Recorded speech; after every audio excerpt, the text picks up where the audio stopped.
Okay, so let's finish section 8.2. I've got a couple of more examples here that I want to show you about hypothesis testing. So starting with example 3 from the notes, it says, for each graph, indicate whether the shaded area would represent a p-value, could represent a p-value. Explain why or why not.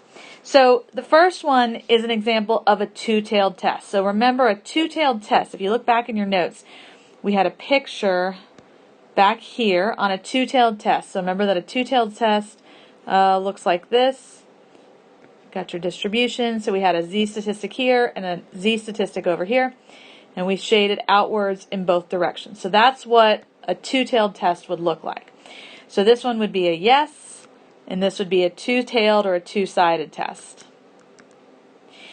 This one would be a no, because when you're looking at shading for these hypotheses, it's the probability of getting that value or something more extreme. So that means you're always shading into the tails, either both of them like you are in this picture, or one or the other. But this one would not be a hypothesis test, or the probability or the p-value for a hypothesis test.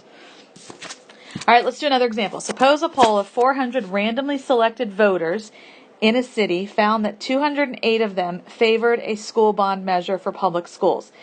Based on this poll, could we conclude that a majority of voters, more than 50% in the city, favor increasing the bond measure, or favor the increased bond measure? Use a significance level of 1% this time. So let's start with our hypotheses. So when you're looking for a question of majority, the null hypothesis you want to use is just that P equals 50%. Keep it simple. Just assume that it is 50%. Then the alternative, because we're looking for a majority, that means more than 50%. So the alternative is that we have evidence that more than 50% of the population proportion supports this bond measure. All right, so then our step 2 is to prepare. And so we need to say that the sample is random and independent. They should have mentioned that it was a random sample. They did, randomly selected voters. Is the sample large enough? Yes, it's got to be large enough for 10 successes and 10 failures. So the number of successes would just be 400 times 50%, which of course is more than 10. And then the number of failures would be the complement of that, which would also be 400 times 50%, which of course is larger than 10. So we're definitely large enough for my sample, and we can assume that the population is at least 10 times the sample size. All right, so then we're going to go into StatCrunch, and we're going to put in some information.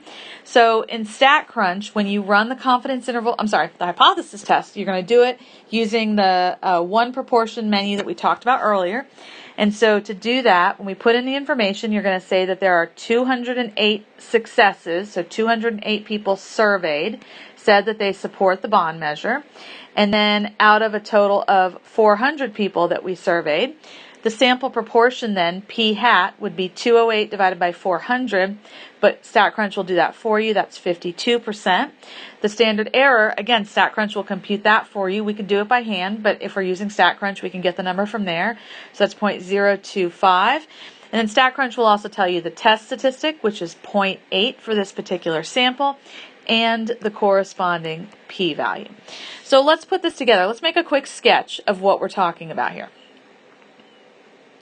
So the null hypothesis is that P equals 50%. So that means that 50%, 0.50 is what we expect right in the middle. There it is. In our sample, however, we got 52%, 0.52. So since the alternative, remember, was a one-sided right-tailed test because it was more than, which way would I shade compared to where I've got the 52? It's greater than, so we're going to shade to the right. Okay, so what StatCrunch is giving me, that p-value is the shaded area. The p-value represents the probability of getting a sample as extreme as 52% or more if the null hypothesis is in fact true. The test statistic gives us the same information, it just gives it to us in a slightly different format. If the test statistic is 0.8, the z statistic is 0.8, that means that if my 0 for my standardized normal distribution is at the mean, my sample has a z-score of 0.8. Remember, we said anything outside of 2 standard errors is generally what we consider unusual. So in this case, this would still not be unusual. Even if I didn't have that p-value, I could still look at this test statistic and say that it's not unusual to get a sample of 52% if the null hypothesis, if the 50% is still true. Okay? So let's go ahead and put all this together and let's do the interpretation. So the alpha level, recall that they gave us earlier in the problem, the alpha level they told us to use was 1%. So the alpha level is 0.01. So how does our p-value compare to that? Well, our p-value is almost 21%, or over 21% actually. So our p-value is more than our alpha level. So we will not reject H naught and cannot conclude that a majority of voters support the bond measure, or more than 50%. So the majority of voters support the bond measure. Okay, so just because we got a sample that was a little bit higher, that was 52%, that's nice, but that's not enough to give evidence in this case that a majority of the population, the entire population, will support the bond measure. So we failed to reject, or we do not reject, the null hypothesis in this case. All right, one more example here. It says, according to the NCAA, the estimated graduation rate for Division I student athletes was about 87%. Suppose that in 2018, a random sample of 250 Division I student athletes is selected, and we find that 210 are on track to graduate. So does this indicate that the proportion of all Division I athletes who graduate is declining? Use a significance level of 5%. So let's start with our hypotheses first. So step one, we'll use our hypotheses. So the null hypothesis is that nothing has changed.